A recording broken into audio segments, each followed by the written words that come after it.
번째로 소개받은 정주희라고 합니다. 우선 이렇게 선한 울타리 멘토링 사용 설명회에 초대해 주셔서 정말로 감사드립니다. 그리고 사실 되게 많이 떨려요. 그래서 긴장을 하더라도 이해해 주시길 부탁드립니다. 그래서 이번 기회를 통해서 자립준비 청년들과 아동 양육시설 아동들에 대한 관심들이 갖게 되는 계기가 되셨으면 좋겠습니다. 그리고 편안하게 다가갈 수 있는 기회가 되기를 간절히 소망합니다. 그래서 이야기 주제를 이야기하려고 하는데요. 네. 저는 우선 첫 번째로는 아동복지 시설이 어떤 곳들이 있는지, 우리 자립준비 청년들이 살아왔던 아동복지 시설 거기가 어딘지 좀 설명을 해드리고 어떻게 아이들이 생활하고 있는지를 좀 이야기해드리려고 합니다. 두 번째로는 아동복지 생활시설의 이제 생활 이야기인데요. 그래서 어떻게 입소하여서 생활하게 되는지, 또 누구랑 생활하게 되는지, 또 양육시설은 가정과 또 어떤 다른 모습을 가지고 있는지 좀 설명을 드리고요. 이제 세 번째로는 자원봉사자 선생님들이 많은데 왜 멘토링이 필요한가? 그리고 왜 가장 중요한 선한 울타리 멘토링이 필요한가? 이렇게 설명을 드리려고 합니다. 설명에 앞서서 제 소개도 좀 해야 될 것 같아서 이제 간단하게 소개를 하려고 하는데요. 어떻게 하면 저를 소개할 수 있을까 이제 고민하다가 사람인 모양, 시온 모양을 발견하게 됐어요. 그래서 저를 세 가지의 사람 그 시온 모양 자음으로 표현하려고 하는데요. 우선 저는 사회복지사로 양육시설에서 아이들을 만나는 일을 하고 있고 현재도 자립준비 청년들 또 아이들을 만나는 일을 하고 있습니다. 그리고 두 번째 시옷은 사업가입니다. 사실 이거는 또 작고 되게 좀 소박한 기업이기 때문에 표현하기는 어렵지만 우선 경기형 예비 사회적 기업을 제가 이제 구성하게 되어서 자립준비 청년들을 위해서 어떻게 움직일지를 많이 고민하는 그런 곳을 만들게 되었습니다. 세 번째로는 이 시옷은 사역자인데요. 저는 협성대학교 신학을 졸업을 했습니다. 그래서 실천신학 쪽으로 해서 삶의 자리가 사역 자리라고 생각을 하면서 지금 아이들을 만나는 일, 또 사회복지사의 일들 하나님이 다듬어 주시는 그 소명과 사명을 가지고 지금 조금씩 걸어가고 있는 상황입니다. 자, 그러면 이제 아동복지 시설에 대해서 설명을 드리려고 하는데요. 아동복지 시설이 이렇게 나와 있어요. 그래서 사실 더 많은 아동복지 시설이 있는데 우리 자립준비 청년들, 아동 양육시설에서 생활하는 친구들이 경험하는 시설들을 소개하려고 합니다. 그래서 우선 아동 양육시설이라고 해서 보호대상 아동들을 입소시켜서 보호 양육 및 취업 훈련, 자립지원 서비스를 하는 이제 목적으로 실시하는 시설인데 이거는 좀 대형 형태로 생각하시면 돼요. 옛날에는 50명의 아동들이 있었다면 요즘에는 30명 이상의 아동들이 그곳에서 생활을 하게 됩니다. 그리고 두 번째로는 공동생활 가정이라고 해서 요거는 가정과 같은 주거 공간을 이제 만들어서 그 안에서 보호 양육 자립 지원 서비스를 제공을 하게 됩니다. 그리고 이 친구들이 이제 자립을 하게 되면 자립 지원 시설이라는 곳이 있어요. 그래서 이건 자립관이거든요.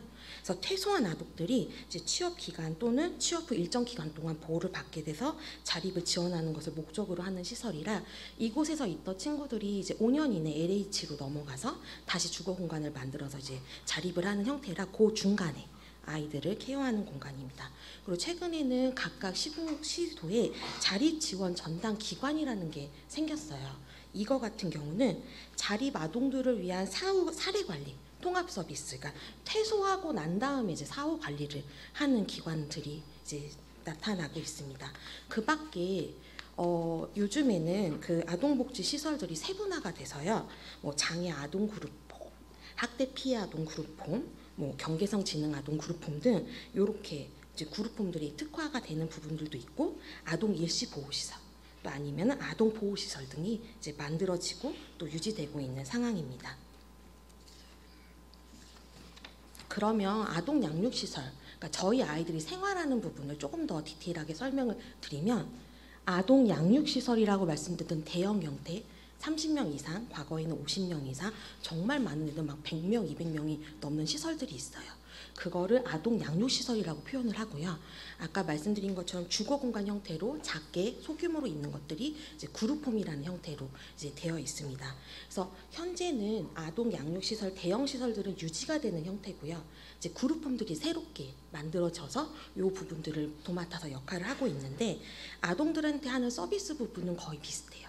근데 차이가 있다면 첫 번째로는 규모 형태입니다. 그래서 아동 양육시설은 대구미 형태로 구성이 되어 있고 그룹홈 같은 경우 소규모 형태로 되어 있어서 아이들이 최대 7명밖에 생활하진 않아요. 그룹홈에서. 근데 이제 대형 시설은 더 많은 아이들이 생활을 하게 되고요. 건물 같은 경우도 아동 양육시설 같은 경우는 큰 건물 안에 숙소들이 이렇게 되어 있거나 아니면 작은 건물들이 이제 모여서 하나의 울타리로 이제 기관을 형성하는 형태도 있고요. 그리고 그룹홈 같은 경우는 저희가 생활하는 주변에 사실 있을 수도 있어요. 그래서 아파트나 빌라 같은 거를 임대해서 거기서 아이들이 생활을 하게 됩니다. 그리고 세 번째 차이는 직원 구성이라고 말씀을 드리는데요. 이제 아동 양육시설 같은 경우는 아이들의 생활을 케어하시는 생활복지사 선생님들, 그러니까 사회복지사 선생님들, 그분들을 이제 생활지도원이라고 표현을 하는데 그분들이 있고 그 외에 뭐 원장님, 사무국장님, 생활복지사, 뭐 영양사, 간호사, 조리사, 뭐 다양한 심리 선생님, 자립조언 요원들, 심지어 위생원 선생님들까지 다 구성이 되어 있는 그런 이제 서비스를 제공을 한다면 그룹홈 같은 경우는 시설장님이 한 분 계시고 그 외에 아이들 생활하는 케어하시는 사회복지사 선생님들 아까 말씀드렸던 생활지도원 선생님들이 3분 총 4명의 이제 선생님들이 아이들을 케어를 하게 됩니다. 그래서 안에서 뭐 규모적인 것들이 차이가 느껴질 수도 있지만 그 안에 조금 더 세밀하게 말씀을 드리면 서비스 부분이 조금 차이가 있어요. 그래서 이제 대형 같은 경우는 생활지도원 선생님들이 따로 계시지만 전문 인력들이 있다 보니까 뭐 상담에 대한 부분들, 뭐 자립에 대한 부분들, 그리고 뭐 간호 선생님들 뭐 이게 건강이나 이런 것들을 그런 분들이 다 하나하나 케어를 해주세요. 근데 이제 그룹홈 같은 경우는 시설장님이 계시고 아까 이제 아이들을 케어하는 선생님들이 계시다고 말씀드렸잖아요. 그분들이 그 역할들을 다 하신다고 생각하시면 돼요. 그러니까 대규모라서 장점도 있고 단점도 있고 소규모라서 장점도 있고 단점도 있지만 이런 부분들의 차이가 있다. 그래서 어떻게 아이들에게 서비스를 제공하고 있는지 어떠한 형태로 아이들을 만나고 있는지가 조금 차이가 있습니다. 그러면 아동복지시설에 어떤 친구들이 오는지 좀 궁금하실 것 같아요. 그래서 발생 원인은 사실 잘 안 보이시죠? 그냥 설명만 들으셔도 돼요. 옛날에 정말 옛날에 저도 태어나기 전에는 전쟁이 일어나서 뭐 전쟁 고아들이 있었다고 얘기를 하잖아요. 지금은 그런 일은 없고요. 예를 들어 유기 아동, 그러니까 베이비박스를 통해서 이제 무연고 아동들이 들어오는 케이스들이 있고 최근에는 학대 피해 아동들이라고 해가지고 가정 안에서 케어를 받지 못하는 아이들이 많이 들어오게 됩니다. 그래서 연고자가 있는 경우들이 이제 오는 케이스가 생기게 됐고요. 그리고 보호 조치 현황들도 시설 보호도 있고 가정 입탁도 있고 입양도 있고 소년소녀 가장도 있지만 좀 시설 보호가 좀 제일 좀 가까운 형태이기는 해요. 그래서 좀 말씀을 드리면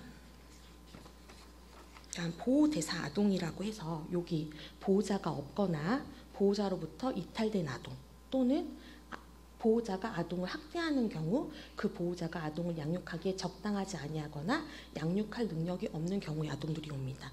요즘에는 신고 의무자가 되게 많이 강화가 되다 보니까 학교에서도 병원에서도 막 어린이집에서도 신고들이 많이 생겨요. 그러면 아보존이라는 전문기관이랑 이제 시군구에서 같이 협력을 해서 이 아이들이 분리되는 상황이 되고 이 아이들이 일시기관에 있다가 뭐 다시 이제 연고자들의 여러 가지 상황에 따라서 또 뭐 이렇게 뭐 학대를 했을 때 뉘우치는 과정들 뭐 여러 가지를 통해서 다시 집으로 돌아가는 케이스들도 있지만 거의 이제 시설로 이동하는 경우들도 있습니다. 그래서 이 친구들이 아까 말씀드렸던 이제 학대 아동들 그리고 2013년 입양 특례법이 이제 변경되면서 그때 좀 베이비박스 아이들이 되게 많이 입소를 하게 됐어요. 그래서 그 친구들이 현재 지금 양육시설에 있는 친구들입니다. 가장 아마 궁금하신 게 어떻게 생활하는지 궁금하실 것 같아요. 이제 상상을 좀 해보려고 합니다. 이제 지금 이제 아이들이 되신다고 생각하시면 돼요. 그러니까 입소하는 아이들. 어떤 친구들은 베이비박스 아동들이라 자기가 태어났는데 시설에 있는 친구들도 있어요. 근데 이제 학대 피해 아동들은 초등학교 뭐 유치원 아니면은 좀 큰 애들 같은 경우 중고등학교 애들도 들어오게 되거든요. 뭐 그 친구들이 되었다라고 상상하시고 이제 입소를 하게 된다고 가정을 하고 좀 머리로 그려보시면 조금 더 실질적이지 않을까 생각이 듭니다. 그래서 이 친구들은 일시보호 시설을 거쳐서 양육시설에 입소하게 됩니다. 양육시설에 오는 건 자기가 원해서 오는 게 아니라요. 거의 입소 아동들의 그 인원에 따라서 랜덤으로 가게 돼요. 그래서 어느 날 이제 제가 기관에 있을 때 전화가 온 적이 있어요. 어머니께서 아이 거기다 맡기면 안 되냐고. 근데 저희는 개별로 받지는 않아요. 항상 시군구를 거쳐서 진행을 하고 있어서 그 아이가 저희 기관에 올지 안 올지는 저희들도 몰라요. 그래서 이 친구들이 어떻게 입소를 하게 되냐면 이 실례로 들어지면 24시간 어린이집이 있잖아요. 그럼 아이를 맡기고 어머니가 연락이 안 돼요. 부모님이 연락이 안 돼요. 그럼 이 친구가 이제 방임 형태가 되잖아요. 그럼 이 친구들을 이제 아까 말씀드렸던 이제 아동보호 전문기관이나 이런 데랑 연결하고 신구랑 연결해서 이제 시설로 입소하는 케이스가 있습니다. 그리고 방임이나 학대, 뭐 이제 사회복지 뭐 지역아동센터가 있을 수 있고 학교 같은 경우가 이 아이의 옷 매무새 형태라든지 아니면 요런데 뭐 상처라든지 아이들 생활 모습을 보면서 이 친구에게 조금 뭔가 다른 부분이 있다 하면 이제 신고를 하게 되고 이런 개입을 통해서 이제 분리가 된 친구들이 이제 아동 양육 시설로 입소를 하게 됩니다. 그러면 이때부터 새로운 만남이 시작되는 거예요. 그래서 끊임없이 많은 새로운 만남들이 시작되는데 첫 번째는 시설 아동들과의 만남이 시작이 돼요. 그룹홈 같은 경우는 7명의 아동들이 있는 경우가 보편적이지만 아까 말씀드렸던 아동 양육 시설 같은 경우는 인원이 굉장히 많아요. 그러면 입소하는 친구가 있으면 저희가 이제 새로운 친구 올 거야 그러면 애들이 엄청 궁금해해요. 몇 살인지 나이는 뭐 몇인지 뭐 나랑 또래인지 아니면 뭐 성별은 어떤지 얼굴 모양은 어쩐지 엄청 궁금해해서 식당 같은 데 가서 막 이렇게 찾아봐요. 그래서 좀 관계성이 좋은 친구들 막 가가지고 막 찔러보면서 인사도 하고 근데 이제 모르는 친구는 그냥 이렇게 쓱 쳐다보기만 하고 큰 언니들 같은 경우는 애기들 오면 이렇게 쳐다보고 가거든요. 애들이 이제 언니들 무서워가지고 막 이렇게 겁먹는 거예요. 말을 안 하니까. 그래서 그런 친구들에 대한 새로운 만남들이 생겨서 남자친구들 같은 거는 은근히 이제 서열 정리 같은 것도 합니다. 언니들 같은 경우도 이렇게 봐가지고 좀 괜찮은 친구에게 더 챙겨주기도 하고 나랑 좀 결이 다른 것 같다 그러면 이제 모른 척하기도 하고 그러니까 아이들의 성향이나 기질들을 계속 탐색하는 새로운 만남들이 이제 진행이 되고요. 아까 말씀드린 것처럼 새로운 양육자들과의 만남이 또 진행이 됩니다. 대형 아동 양육 시설 같은 경우는 안에 있는 기관에 있는 선생님들이 되게 많으세요. 그러니까 뭐 상담 선생님도 만나보고 뭐 간호사 선생님도 만나보고 뭐 위생원 선생님들, 조리사 선생님들, 뭐 영양 선생님들 거의 뭐 한 달 정도 인사를 한다고 생각하셔도 무방할 정도로 그리고 숙소마다 지금은 이제 3교대로 선생님들이 계시기 때문에 그 숙소에 있는 선생님들이 3분이나 계세요. 근데 이런 숙소가 여러 개가 있으니까 그 안에 있는 선생님들도 굉장히 많거든요. 뭐 계속 그런 새로운 만남들이 시작되게 됩니다. 그럼 이 아이들이 이제 입소를 하게 되면 어쨌든 가장 중요한 것 중에 하나가 교육 서비스다 보니까 학교나 어린이집도 이제 바뀌게 되잖아요. 그 안에서 또 새로운 사람들과의 만남을 경험을 하게 돼요. 그래서 전학을 가면 또 거기서 또 적응을 해야 되고 시설에 오면 시설 안에서도 계속 적응을 해야 되는 상황이 됩니다. 환경적인 변화는 뭐 베이비박스 아이들은 아까 말씀드린 것처럼 그러니까 눈 뜨자마자 나 여기 시설이네 이런 느낌이라면 중간에 이제 학대 피해 아동들이나 이제 중간에 이제 입소하는 친구들은 약간 지구에 혼자 떨어진 느낌, 익숙하지 않은 곳에 이제 떨어진 느낌으로 생활을 하게 됩니다. 그리고 시간의 변화도 있는데요. 학대 피해나 여러 가지로 이제 분리돼서 뭐 초중고 유치원 아동들이 오게 되면은 그 전에는 개인의 시간을 살았다면 이제 단체의 시간을 살아야 돼요. 네. 그리고 단체의 시간들이 1순위입니다. 그래서 그 기관 안에서 뭐 프로그램들도 있고 뭐 서비스 되는 것들도 있고면 그거를 이제 우선적으로 참여를 해야 되니까 자기의 시간보다는 공동체 안에서의 시간들을 더 많이 경험하게 되고 그거에 익숙해져야지만 이제 시설 환경에 적응했다라는 그런 과정까지도 좀 경험을 하게 돼요. 그리고 주변 인물의 변화는요. 아까 말씀드린 것처럼 많은 사람을 만나게 했는데 이게 그 공간 안에서의 사람들만 만나는 게 아니라 그 외에 뭐 자원봉사자 선생님들, 후원자 선생님들, 그리고 뭐 노인 일자리, 뭐 봉사자, 심지어 공익근무요원까지 정말 많은 어른들을 이제 만나게 되는 거예요. 그러면 이 친구들이 이제 다양한 주변 인물들도 변화하고 이제 환경도 변화하고 이런 환경 속에서 어떻게 살아가는지 좀 상상을 해보면 기관마다 이제 그룹홈도 규칙이 있고 또 양육시설도 규칙이 있는데 뭐 가족에서 이제 가정에 있을 때는 암묵적인 룰이 있잖아요. 뭐 소리는 좀 살짝 줄여서 뭐 듣는다거나 아니면 저녁에는 문을 뭐 세게 안 닫는다거나 아니면 뭐 몇 시에 취침한다거나 이런 것들이 뭐 저희가 딱 정해진 시간을 가지고 생활하지는 않잖아요. 근데 이 친구들은 이 기관에서 생활하게 되면 그런 것들이 다 약속이나 규칙으로 변화되게 됩니다. 왜냐면은 이제 선생님들도 이제 행정적인 일들도 해야 되고 케어적인 일들도 하셔야 되니까 이런 것들이 안 되면 이제 아이들이랑 생활하는 게 너무 어려우세요. 그리고 이 친구들도 아까 말씀드린 것처럼 연령이 너무 다양하다 보니까 초등학교 아이들, 중학교 아이들, 뭐 고등학교 아이들 생활 패턴들이 다 다르잖아요. 그러니까 그 안에서 그 잘 자란 것들이 다 약속이 되고 규칙이 돼버리는 거예요. 그래서 이런 생활들을 하게 되고요. 그리고 단체 생활로 인한 제한은 뭐냐면 지금은 이제 주간 야간으로 해서 선생님들이 이제 나눠지시잖아요. 그래서 8시간 근무하시고 퇴근하시고 그 외에 취침하시고 나머지 시간을 하시는데 그러다 보니까 한 선생님이 채워하는 시간이 이렇게 제한이 되어 있다 보니 그 안에서 케어해야 되는 것들이 좀 한계가 생기기 시작해요. 그리고 단체 생활이다 보니까 어떤 아이만 집중할 수가 없다 보니 어느 날은 이 친구가 이런 욕구를 가지고 있다 보면 한 친구는 이제 뒤로 물려지는 상황이 되잖아요. 그래서 좀 제한들이 생기기도 하고 이 부분들이 이제 욕구 충족의 방법이 부재가 되는 부분들이 이제 나타나게 됩니다. 그래서 아이들은 개별적으로 기질이란 성향들이 너무나 다른데도 이 충족을 할 수 있는 기회들이 많이 나타나지는 않아요. 왜냐면 이게 어쨌든 선생님들이 한 분이 이제 7명 아니면 많이는 뭐 10명 이렇게 케어를 하고 연령에 따라 좀 차이가 있지만 그런 부분들이 있게 됩니다. 그리고 이 주변 사람들의 변화에 따른 불안감은 아이들이 입소를 하게 되면 굉장히 많은 사람들을 만난다고 했잖아요. 그만큼 굉장히 많은 사람들하고도 헤어짐이 있어요. 실례로 아이들만 생각을 하면은 함께 생활했던 친구들이 어느 날 원가족 복귀로 가는 경우가 생기기도 하고요. 그리고 이제 베이비박스로 입소한 친구들 중에는 이제 입양을 가는 케이스들도 생기기도 하고 또 연장아 입양으로 해서 갑자기 어린이집 같이 다니던 친구가 사라지는 거예요. 그러니까 불안해하는 친구들이 생길 수 있죠.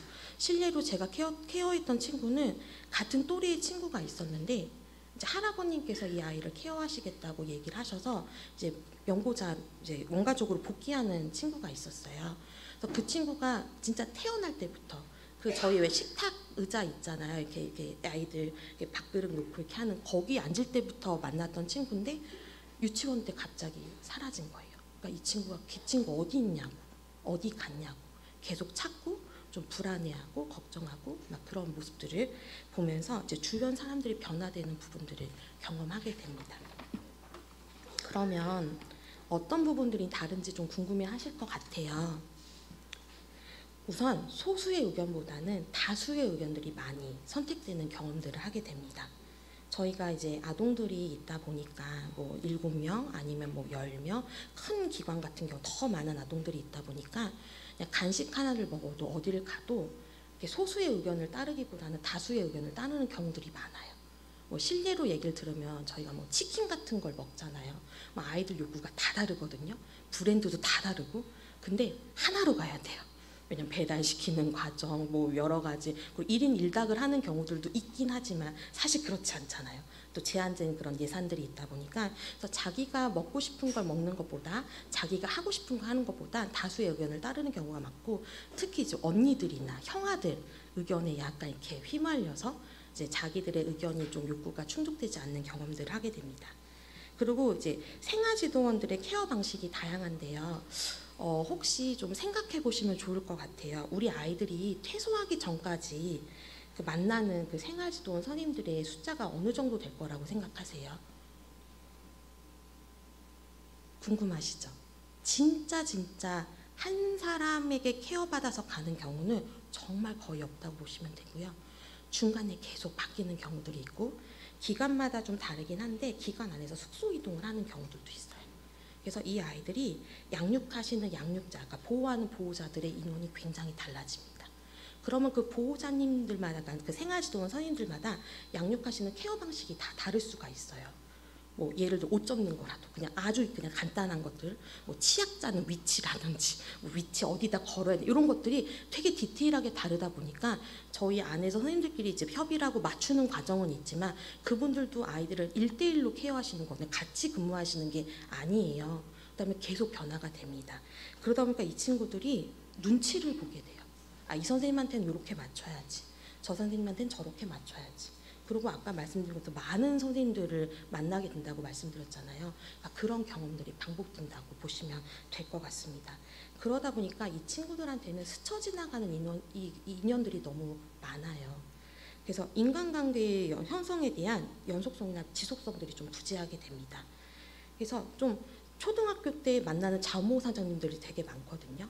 근데 중고등학교 때는 애들이 좀 싫어해서 안 만나게 되는데 그래도 뭐 학습봉사자님이라든지 여러 가지로 이제 만나는 경우들이 있는데 그때도 이제 초등학교 때 경험들이 이제 누적이 되다 보니까 어른들에 대한 뭐 신뢰나 이게 쭉 만나야지 사실 사람을 알아갈 수 있는데 그런 것들이 이제 부재하게 되는 상황이 되다 보니 그런 것들이 좀 왜곡되게 표현되는 경우들이 나타납니다.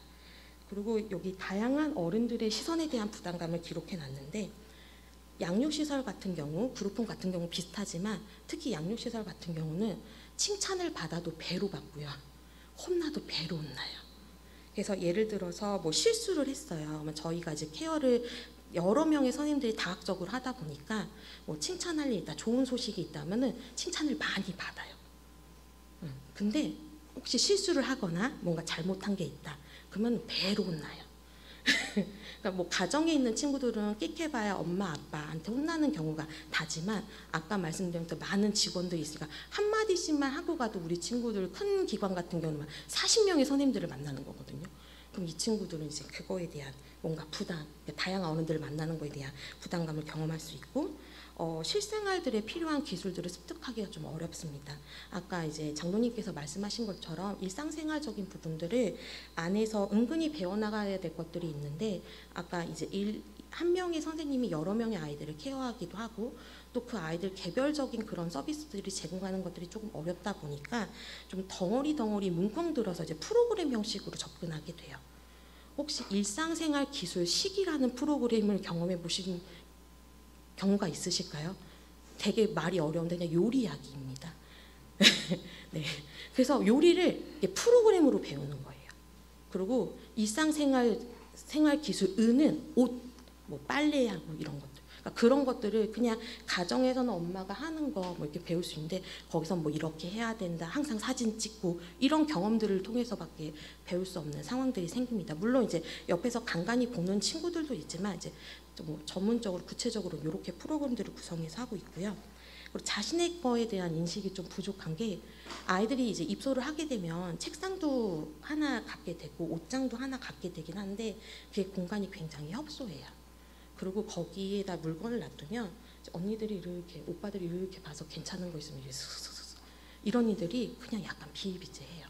그리고 물건들도 약간 비슷한 물건들이 많다 보니 막 섞이는 경우들도 있고요. 실례로 그냥 청바지를 예를 들면 몸매 사이즈가 비슷한 친구들이 있을 거 아니에요. 뭐 140 있는 친구, 뭐 130, 뭐 150, 뭐 연령에 따라 있으면 그걸 이제 선생님들이 개나요. 그럼 이제 애들이 가져가요. 근데 내 걸 가져간 건지 얘 걸 가져간 건지 몰라요. 이제 그런 경우들이 생기다 보니까 네 물건, 내 물건에 대한 이해도가 점점점 조금 달라지는 부분들이 있습니다. 그리고 이제 개별화에 대한 욕구 충족 방법의 부재는 아까 말씀드린 것처럼 시간적 한계들, 뭐 물리적인 한계들 여러 가지 한계들이 있다 보니까 아이들이 원하는 원트에 대한 부분들을 좀 채우지 못하는 부분들이 있고요. 마지막으로 지속적 경쟁과 평가에 대한 좌절 경험은 모든 것들이 이 아이들은 약간 경쟁한다라는 느낌으로 생각하시면 좋을 것 같아요. 뭐 왜 어린이집에서 왜 밥 먹이는 거 좀 이렇게 하려고 누가 우리 빨리 먹나 한번 내기해 볼까 이런 아주 그냥 그런 단어를 얘기할 때가 있잖아요. 그냥 그럼 애들은 얘를 이겨야지라는 생각에 막 먹는데 그게 모든 삶에 적용된다고 생각하시면 돼요. 뭐 그렇다고 무조건 막 100% 다 경쟁을 시키는 거는 아닌데 아이들이 그렇게 느끼고 심지어 그 사회복지사 선생님들의 사랑까지도 이제 경쟁을 합니다. 그러다 보니까 끊임없는 그 경쟁 속에 있고 어떤 친구는 나 경쟁하기 싫어 안 할 거야 라고 이제 빼는 친구도 있는데 근데 그 울타리 안에서는 계속 경쟁이 되다 보니까 이 아이는 경쟁에 개입하진 않았지만 그 좌절감을 맛보게 돼요. 이제 그런 것들이 좀 시설에 있는 아동들에게 좀 다르지 않나라고 이제 표현하게 됩니다. 그러면 이제 이 친구들이 자립을 준비하게 되는데요. 뭐 고등학교 인문계 가는 친구들은 이제 대학을 가기도 하고 특성화교육에 가는 친구들은 취업을 하기도 하고 대학을 진학하기도 됩니다. 그리고 원가족에 복귀하는 친구들도 있고 혼자 자립하는 친구들도 있어요. 그리고 만 18세에 이제 자립을 하는 친구들도 있고 지금 이제 연장이 돼서 24세 이제 하는 친구들도 있는데 이제 대부분의 친구들은 18세에 하기를 좀 원하는 친구들이 많아요. 왜냐하면 이제 단체 생활을 너무 오래 하다 보니까 혼자만의 공간이나 혼자만의 생활을 좀 갖기를 원하는 친구들이 있어서 자기가 어떤 게 맞는지 이제 아이들도 좀 판단을 하거든요. 고등학교 3학년 되면. 그래서 자립을 연장하기를 원하는 친구들도 있고 자기는 나가겠다. 그래서 정말 나가겠다고 원하는 친구 중에 고3 친구 한 명은 핸드폰에 딱 고3이 되는 날 디데이를 만들더라고요. 나가는 날짜 이렇게. 예. 그래서 어떤 친구들은 물론 자립하면 불안한들 걱정되는 것들은 많지만 그것보다는 그게 더 우선이 되다 보니 이제 퇴소를 원하는 친구들이 있습니다. 그래서 뭐 베이비박스 친구들은 시작부터 단체 생활을 하게 돼서 그 친구들이 이제 자립하게 되면 개인의 생활, 개인의 시간으로 가는 게 굉장히 어려워해요. 그리고 아까 말씀드린 학대 이제 피해를 받거나 그 중간에 입소하는 친구들도 이제 단체 생활에 적응했다 싶은데 이제 자립을 하게 되면 이제 개인의 영역으로 가야 되니까 모든 것들을 아이들이 선택하는 상황이 되다 보니까 굉장히 힘들어합니다. 그래서 아이들은 이제 사회적 자립, 경제적 자립, 심리적 정서 자립 같은 거를 이제 저희들이 이제 설명을 하긴 하는데 제가 좀 중요하게 생각하는 건 심리 정서적 자립인 것 같아요. 왜냐면 이제 시설에서 퇴소를 하면 시설에서는 엄청 복잡해요. 왜냐면 사람도 많고 애들도 많고 뭐 그룹홈도 사실 적다고 생각하지만 7명의 선임들 4명, 10명이 생활을 한 거거든요. 선임들 뭐 교대로 들어오신다고 해도 뭐 봉사자분들도 오시니까. 근데 그런 생활을 하다가 이제 혼자 지내는 상황이 되는 거예요. 그러면 그 안에서 이제 공허함들이 많이 나타나게 됩니다. 그래서 또 퇴소하기 전에 이런 뭐 사회적 자립, 경제적 자립, 심리적, 정서적 자립을 조금씩 준비한 애들은 그냥 부딪히는 횟수가 조금 줄어들 뿐이지 계속 이런 부딪힘의 경험들을 이제 맛봐야 돼요. 뭐 경제적 자립 부분은 이제 아이들이 퇴소하기 전에 자립정착금이라든지 뭐 디딤 씨앗이라든지 후원금이라든지 아동 개인 용돈 통장 같은 걸 다 이제 이렇게 바리바리 싸서 이제 보내긴 하는데 그게 경제적 자립의 끝은 아니잖아요. 그러다 보니까 거기에서 또 계속 부딪히게 되고 아까 이제 장로님 말씀하신 것처럼 사기도 되게 많이 당하고요.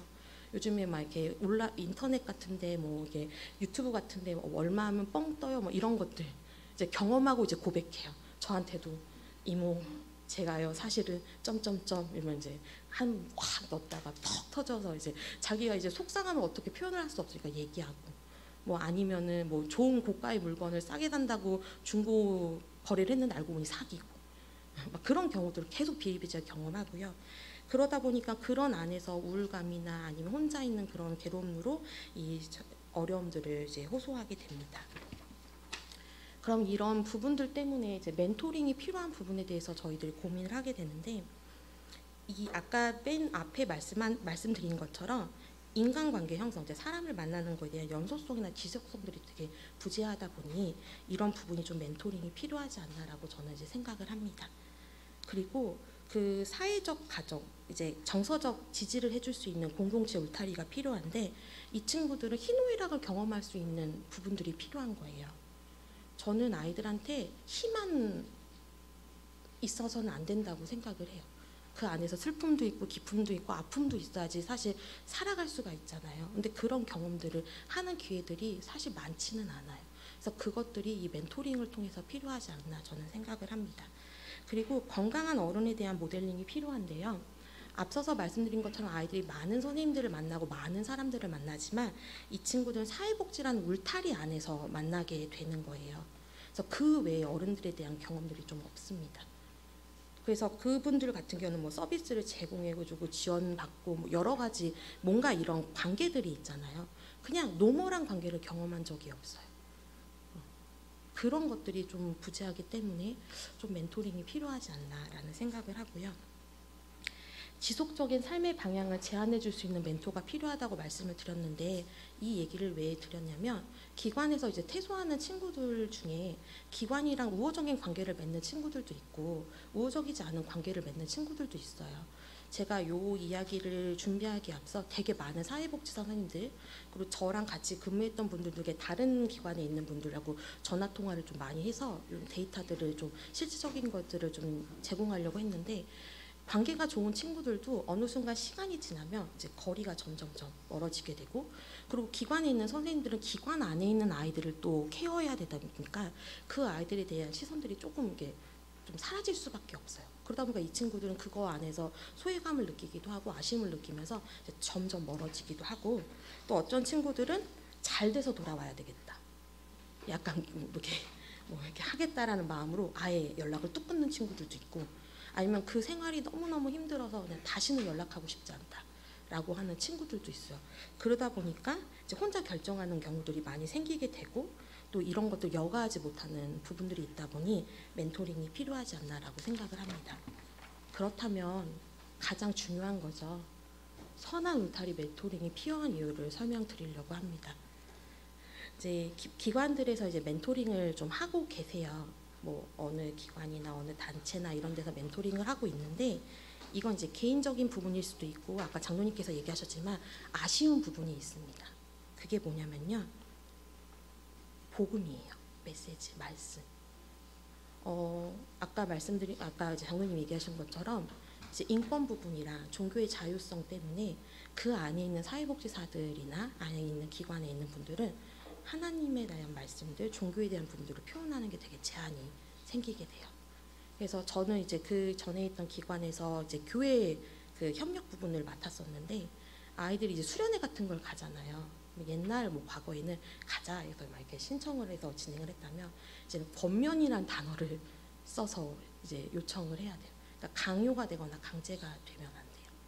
그러다 보니까 이런 이제 하나님의 그런 말씀이나 복음이 전해질 수 있는 그런 제한들이 생깁니다. 그리스도인으로서 하나님이 주시는 마음으로 이제 아동들을 만나는 것이 가장 중요하다고 생각을 하는데요. 그건 하나님의 시선이 아이들한테 머물러져 있기 때문이에요. 그리고 저희가 하나님께 받았던 사랑을 그 아이들에게 전달해 주는 게 가장 어떻게 보면 가장 참 사랑이거든요. 그래서 아이들 보면은 이제 라이트하게 얘기해 달라고 하셔서 그런 뭐 약간의 빅 시크릿을 살짝 접어놓긴 했는데, 되게 못나고 되게 답답한 부분들을 갖고 있는 친구들이 되게 많아요. 그럼 막 속에서 열불이 터지거든요. 근데 그때마다 하나님이 이렇게 토닥여 주세요. 사랑하는 딸아, 내가 너를 사랑하는데 이 친구들도 내가 사랑하는 내 딸이고 내 아이들이야. 좀 내가 너를 사랑하는 시선으로 이 아이들을 바라봐주면 안 되겠니? 라고 이제 말씀해 주시면 그 분노들이 그냥 와르르 녹는 거예요. 근데 이게 단기간으로 진행되진 않고요. 굉장히 장기간으로. 그래서 아마 장로님께서 얘기하신 게 꾸준한 기도와 이제 그런 것들이 필요하다고 말씀하신 부분들이 이 부분이지 않을까 생각을 합니다. 그리고 신앙인의 삶의 방향에서 제안해 줄 수 있는 어른이 필요합니다. 일반적으로 만나는 분들도 좋은 얘기 되게 많이 해주시는 경우들도 있는데, 이거는 영향력이 그렇게 많지는 않아요. 그 말씀의 힘이라는 거는 어마어마하기 때문에 그 말씀이 처음에는 잘 안 들어간 것 같은데 뭐 10년이 지나고 뭐 2년이 뭐 더 시간이 지나면 어느 순간 조금씩 변화되는 아이들을 만날 수가 있거든요. 그래서 저는 이 선한 울타리 멘토링이 좀 꼭 필요하다고 생각을 합니다. 그리고 교회라는 공동체 속에서 저희가 한 식구가 될 수 있어요. 개인으로 만나는 건 좀 약간의 버거움이 있을 수도 있고 상황에 따라 변화되는 과정들이 있을 수도 있는데, 교회라는 울타리 안에서 이 아이들을 품어주면은요, 어느 분이 지치면 옆에서 힘내세요 집사님 이러면서 이제 케어도 할 수 있고, 부족한 부분들을 같이 커버할 수 있는 부분들이 있고요. 혹시나 이제 개인으로 하게 되더라도 그 공동체라는 울타리 안에서 이야기도 나누고 또 이런 아이들에 대한 또 메시지도 함께 나누면서 위로받는 그런 과정들이 있거든요. 그래서 이런 부분이 꼭 필요하다고 저는 생각합니다. 마지막으로 부탁을 드리고 싶은 거는요, 하나님의 사랑이 필요한 자립준비 청년들, 아동 양육시설에 있는 아동들이 굉장히 많아요. 그래서 생각보다 진짜 엄청 숨어있는 보석들이 있거든요. 만나면 이런 애도 있어? 막 이런 친구들도 있어요. 그래서 너무 겁먹지 마시고 접근해 주셨으면 좋겠고, 저는 좀 특수 케이스로 이제 퇴소한 친구가 제 멘토링 대상이에요. 그래서 초등학교 때 만났던 친구가 지금 이제 만나게 되어 있는데, 그 친구랑도 저도 우여곡절이 되게 많았어요. 중간에 끊어지기도 하고 저한테 막 화를 내고 헤어지기도 하고, 어느 날 갑자기 와서 미안해요 이모 막 이렇게 반응하기도 하고, 갑자기 큰 숙제를 가지고 갑자기 나타나서 그때 이제 장로님 만나가지고 이 아이 어떻게 해야 될까 막 고민하면서 사실 좀 연계가 됐었는데, 지금 그 친구는 그래도 자기 삶을 잘 살아가고 있고요. 전혀 안 바뀔 것 같던 그 친구가 조금씩 바뀌는 모습을 보게 됩니다. 아마 그게 좀 엄청난 뿌듯함과 또 하나님께서 주시는 위로가 아닐까라는 생각이 듭니다. 그래서 이 친구들에 대한 부분이 있기 때문에 이 아이들이 기관 안에서 좀 하나님을 먼저 만났으면 하는 부분들이 있어요. 나는 그 시설에 살면서. 그래서 이제 자원봉사자분들은 직접적으로 가서 예수님 믿으세요 해도 문제가 없거든요. 그래서 직접 가셔서 그렇게 메시지를 전해주시고 그것이 멘토링으로 쭉 이어진다면 아이들에게는 큰 울타리가 되지 않을 거라는 생각이 듭니다. 그래서 아이들의 이야기들은 굉장히 다양해서 막 여러 번 얘기해도 되게 막 쏙쏙들이가 있는데 오늘은 우리 이렇게 좀 더 가볍게 우리 아이들 만나면 이런 게 좋아요 라고 말씀을 드리고요. 꼭 이러한 경험들을 정말 해보셨으면 좋겠어요. 그래서 저도 요번에 이제 추석 때 아이들 만나가지고 같이 얘기 나눴는데 되게 뿌듯하더라고요. 그리고 이 친구뿐만 아니라 저는 이제 퇴소한 친구들하고도 많이 왕래를 하고 있고 또 이 친구들을 위해서 뭔가를 해야 되겠다라는 마음을 가지고 여러 가지로 이제 고군분투를 하고 있는데 그런 과정 속에서 하나님께서 주시는 위로들도 굉장히 많고요. 그리고 그 안에서 기쁨이 되게 많아요. 그래서 멘토링은 제가 하는 게 아니라서 부족하면 이렇게 하나님이 이렇게 기도로 채워주시거든요. 그럼 이제 가면 돼요. 또 그렇게 부족하면 또 채워주세요. 그러니까 겁먹지 마시고 같이 함께 해주셨으면 정말로 좋겠습니다. 제 이야기 들어주셔서 너무나 감사하고요. 또 다음번에 기회가 되면 또 뵙도록 하겠습니다. 감사합니다.